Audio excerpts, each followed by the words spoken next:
Halo semuanya, perkenalkan nama saya Juan Daniel. Saya akan menjelaskan tentang struktur bumi dan perkembangannya.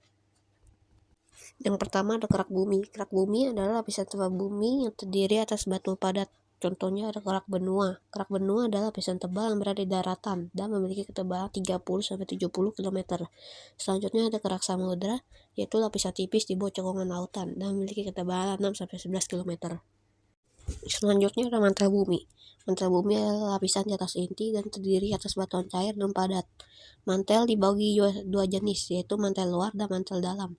Mantel dalam adalah mantel bawah yang padat dan berkontribusi terhadap keseluruhan konveksi dan perpindahan panas di interior bumi dan memiliki ketebalan 410-2900 km.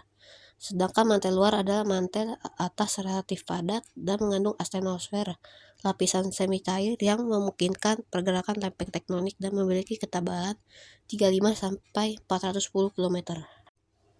Selanjutnya ada inti bumi. Inti bumi adalah lapisan di bawah mantel bumi dan memiliki beberapa jenis seperti inti luar, yaitu terdiri atas magma yang berasal dari nikel dan memiliki suhu 3.400 sampai 6.000 derajat Celcius.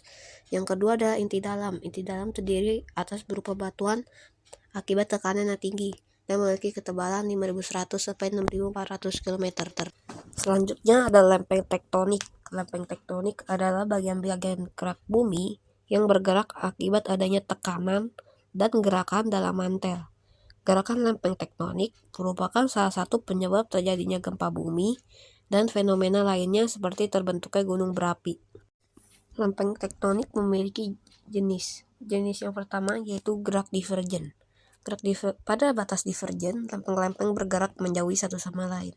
Gerakan ini mengakibatkan terciptanya kerak baru seiring dengan naiknya magma dari mantel, mengeras dan membentuk kerak samudra baru.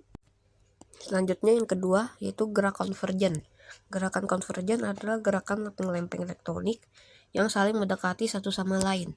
Lempeng yang terus mendekat kemudian akan bertemu dan menimbulkan tumbuhan. Selanjutnya ada gerak transform. Gerak transform atau gerak sesar mendatar adalah gerak lempeng tektonik yang saling bergesekan dengan arah yang saling berlawanan. Selanjutnya kita beralih ke dampak lempeng tektonik. Yang pertama ada gempa bumi, terjadi akibat gesekan dan tumpang tindih lempeng tektonik. Yang kedua ada gunung berapi, meletus sebagai hasil dari peleburan bumi yang melampaui batas keseimbangan.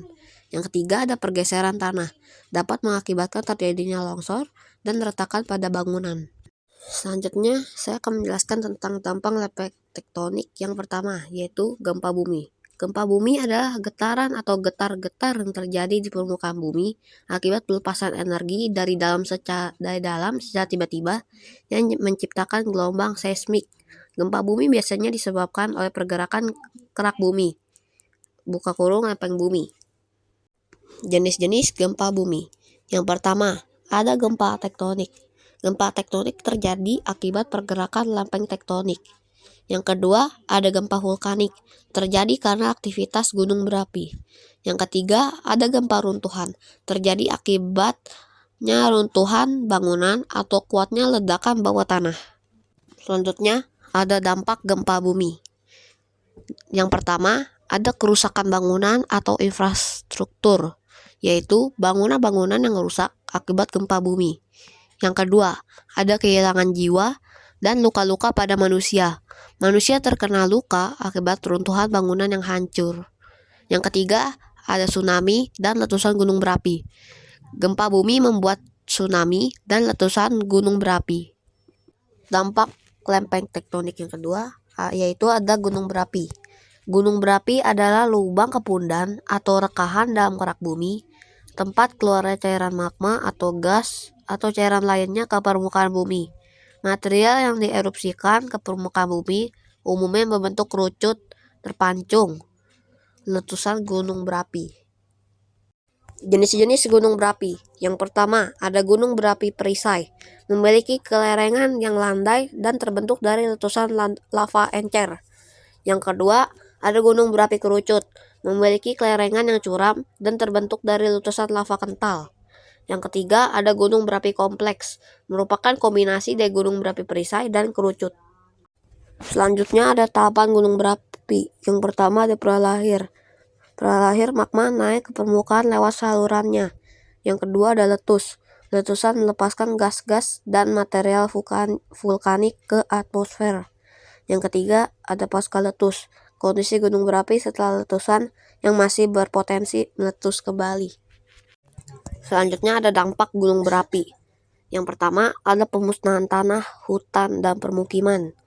Yang kedua ada asap dan abu vulkanik yang berbahaya bagi kesehatan manusia dan lingkungan.